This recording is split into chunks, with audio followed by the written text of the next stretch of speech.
c'est avec vous, Chérif Dia. Nous allons démarrer par la présidence de la République qui déclare avoir transmis au président de l'Assemblée nationale un décret portant convocation du Parlement pour une session extraordinaire. Ce sera ce jeudi. Oui, c'est dans le but d'examiner un projet de loi portant suppression du Haut Conseil des collectivités territoriales HCCT, mais aussi du Conseil économique, social et environnemental, selon le communiqué transmis par la présidence conformément à l'article 67 de la Constitution.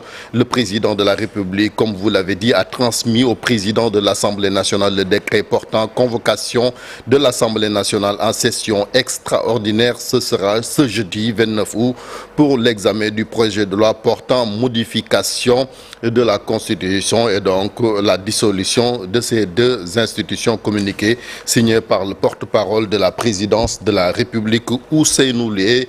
Nous restons sur ce sujet avec les députés de la majorité parlementaire Benno Bokk Yakaar qui sont convoqués en réunion d'urgence ce mardi 27 à 17h dans la salle Marie-Joséphine Diallo, une des salles donc du nouveau bâtiment de l'Assemblée nationale, selon la note transmise aux médias.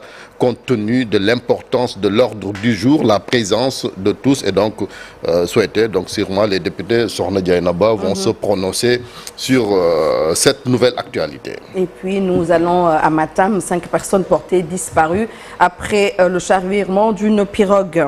D'une pirogue sur un bras du fleuve Sénégal, survenu hier lundi entre 7h et 8h, donc à hauteur de Tchoubalel, Nabadji, un village de la commune de Nabadji. 6 vols, 8 passagers de l'embarcation ont réussi à rejoindre la rive après l'accident. La brigade mobile des sapeurs-pompiers donc a mobilisé ces éléments pour les recherches. Nous faisons le point avec notre correspondant à Matam, Ali Bandel Niang. Véritable catastrophe à Nabadji Civol. 5 morts, c'est le bilan du naufrage de la pirogue qui transportait des paysans qui devaient se rendre dans les périmètres rizicoles situés de l'autre côté du bras de fleuve le Diamel. Avec la forte pression des eaux du fleuve qui a même quitté son lit naturel, la petite embarcation déséquilibrée va se heurter sur le poteau du pont en construction au milieu du bras de fleuve. Les éléments des sapeurs-pompiers venus de Matam, en plus des volontaires de la localité, mais les recherches n'ont toujours pas été fructueuses. On m'a appelé pour me dire qu'il y a des cas de noyade. Aussitôt, j'ai appelé les maires, j'ai appelé le sous-préfet, le commandant de brigade pour les informer de ce qui se passe. Aussitôt, je me suis rendu directement ici pour s'enquérir la situation avec le maire, avec Arouna Keita, le jeune Arouna Keita. Se trouvant de l'autre côté du fleuve, l'État avait pourtant engagé les travaux de construction du pont de Nabadji pour désenclaver le nouveau périmètre de 500 hectares. On a des petits périmètres qui se trouvent derrière le petit fleuve de Jamel. Et chaque matin, les gens traversent là-bas pour aller cultiver leur champ. Absolument, vraiment, je dis que c'est la cause. Hein? Je vous dis que c'est la cause. En tout cas, nous, on a vraiment, depuis 85 ans, on a averti les autorités locales, les autorités départementales, centrales. Le pont, le travaux ont commencé depuis 85 ans et jusqu'à maintenant, vous voyez, rien ne bouge. Cela est dit à ça, à l'entour des travaux du pont. Et alors, avec ça, l'État, la CR a aménagé plus de 500 quelques hectares et on nous oblige d'aller cultiver là-bas. Est-ce que ça c'est possible? Est-ce que moi, en tant que chef de village, je vais prendre des risques pour laisser toute ma population et aller se mourir uniquement pour cultiver du riz? C'est pas possible. Vraiment, nous appelons vraiment des autorités centrales, le transport, voire même le président de la République et le Premier ministre. Vraiment, ils n'ont qu'à réagir vite, parce que vraiment, ça c'est une catastrophe. Le drame a eu lieu à Nabadji Civol, certes, mais il faut retenir que toutes les localités du Dandemayo sont sous la menace. Aujourd'hui, en dehors du pont de Ganguel-Soulé et celui de Wendou-Bossiabé dans le Canel, tous les autres ouvrages de la région se trouvent dans un état de dégradation plus que préoccupant.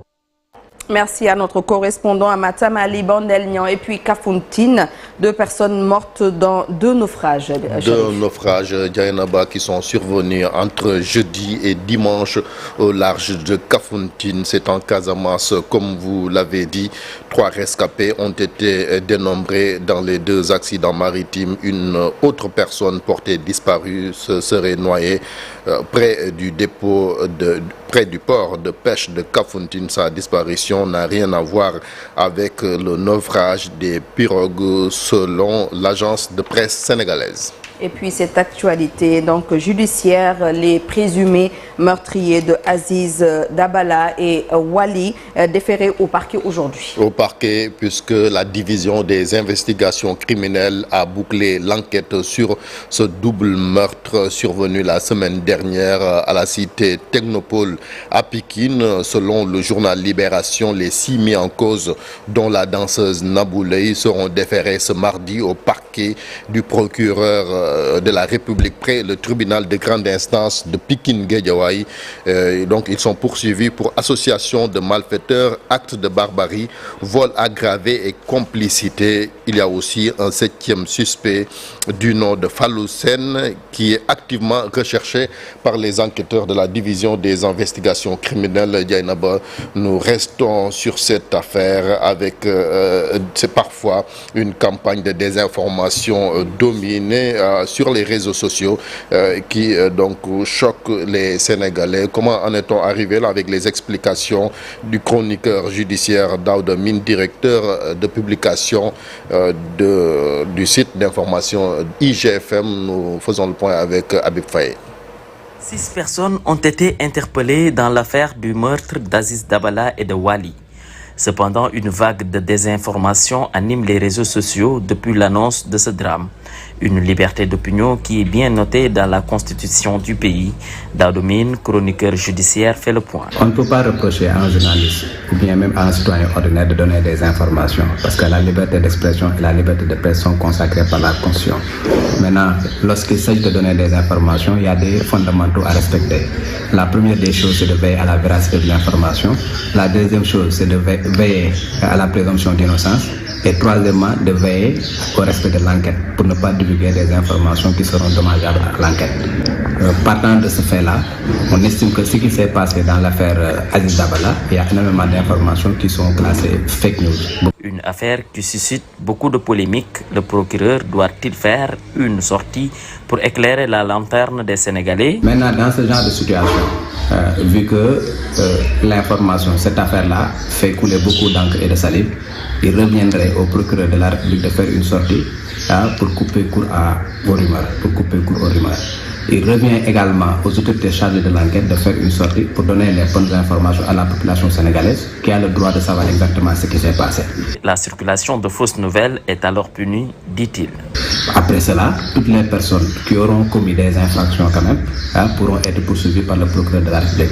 Parce que la diffusion de fausses nouvelles, la diffamation, le secret de l'enquête est protégé, ce qui fait que toutes ces personnes-là qui transgressent un certain nombre de règles prévues et réprimées par le code pénal s'exposent quand même à des sanctions. Avec un changement noté récemment dans la magistrature du pays, le procureur, maître de l'enquête et des poursuites, fera-t-il le point pour mettre fin aux rumeurs sur l'assassinat de ces 2 jeunes?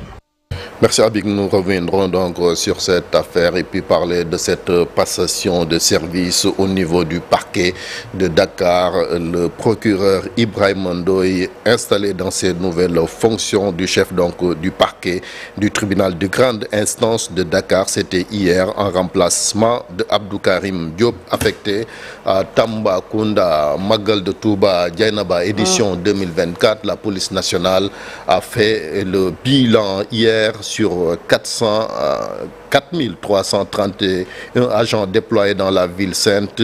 Ils ont procédé à 428 interpellations donc pour diverses infractions.